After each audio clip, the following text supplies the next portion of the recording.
Saya melihat bahwa Joko Widodo adalah salah satu tokoh politik di Indonesia yang sangat kontroversial sejak dia menjadi pejabat publik sampai dengan sekarang dia sudah tidak menjadi pejabat publik. Tokoh ini juga selalu kontroversial ya, selalu heboh.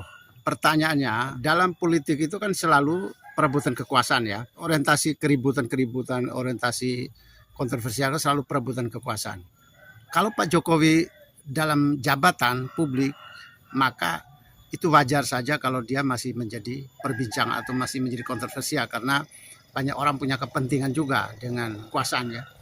Tetapi ketika Pak Jokowi sudah tidak berkuasa, pertanyaan kita, apa yang menjadi mendorong atau apa yang menjadi motivasi bagi orang untuk menempatkan posisi Jokowi sebagai profil yang atau sosok yang ada pada kontroversial, ada pada heboh ya, kehebohan ya.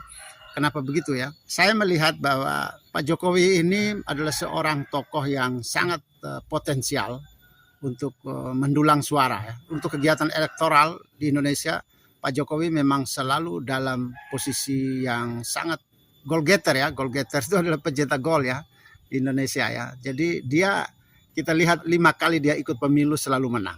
Dia tidak pernah kalah, bahkan dia selalu jenjangnya selalu naik dari wali kota menjadi gubernur menjadi presiden 2 periode, dan dia selalu menang dan dalam posisi gradasinya selalu naik, bukan menurun atau bukan mendatar ya, misalnya wali kota bupati lagi, atau DPR lagi, DPRD lagi, itu tidak begitu. Pak Jokowi itu selalu gradasinya selalu naik sampai dengan dia tidak lagi penguasa, tapi orang yang dia endorse seperti Pak Prabowo itu menang.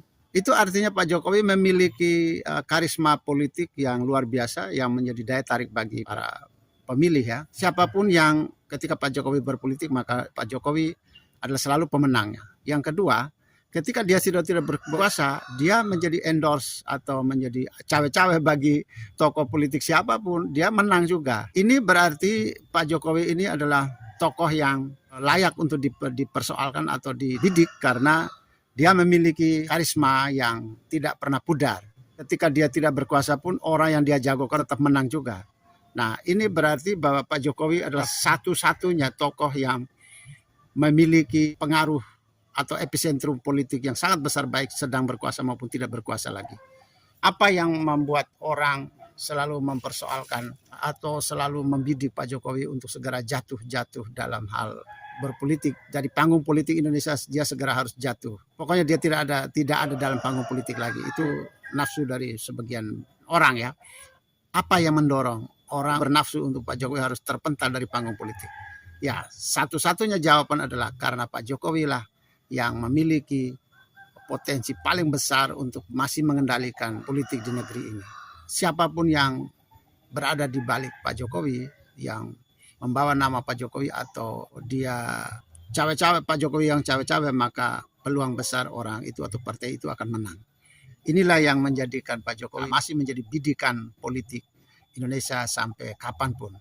Mengapa Pak Jokowi selalu menjadi daya tarik masyarakat ya? Sudah diulas, bahkan saya sudah mengulas di channel ini juga, saya sudah pernah mengulas mengapa Pak Jokowi memiliki daya tarik yang besar kepada masyarakat Indonesia ya.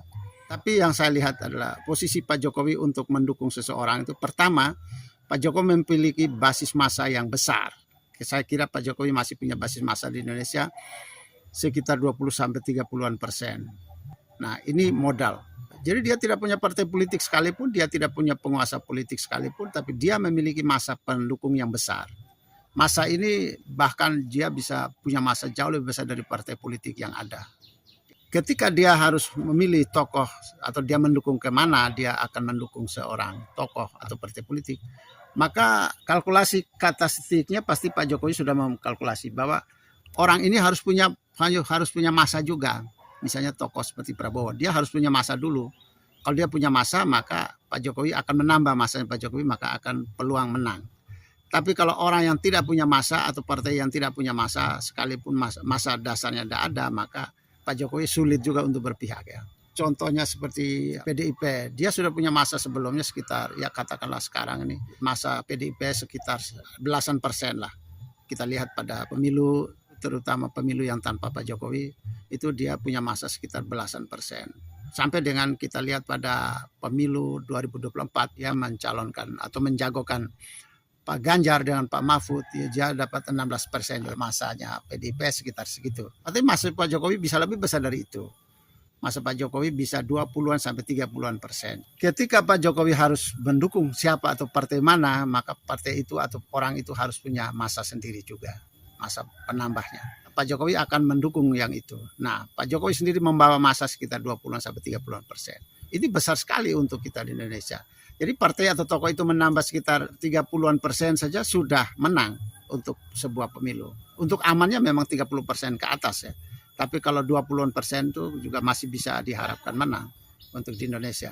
Jadi tidak heran ya Pak Jokowi masih jadi bidikan bagi para politisi, karena selama mereka tahu bahwa Pak Jokowi itu seorang yang sangat berpengaruh dalam politik Indonesia, dia memiliki masa pendukung yang sangat fanatik, sangat militan ya, pendukung Pak Jokowi. Ketika dia bergabung dengan partai politik atau dengan tokoh itu, maka partai atau tokoh itu yang sudah punya masa sebelumnya, punya masa dasar ada, maka menambah dengan masa Pak Jokowi akan lebih berpeluang untuk menang. Inilah.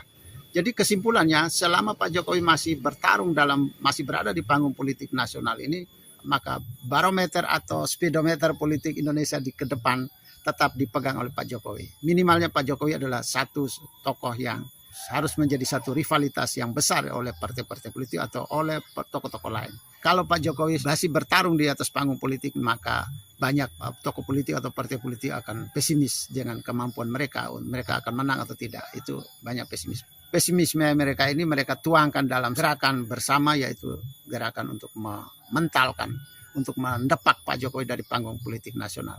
Terima kasih, selamat bertarung, selamat berpolitik, selamat berdemokrasi di Indonesia ya.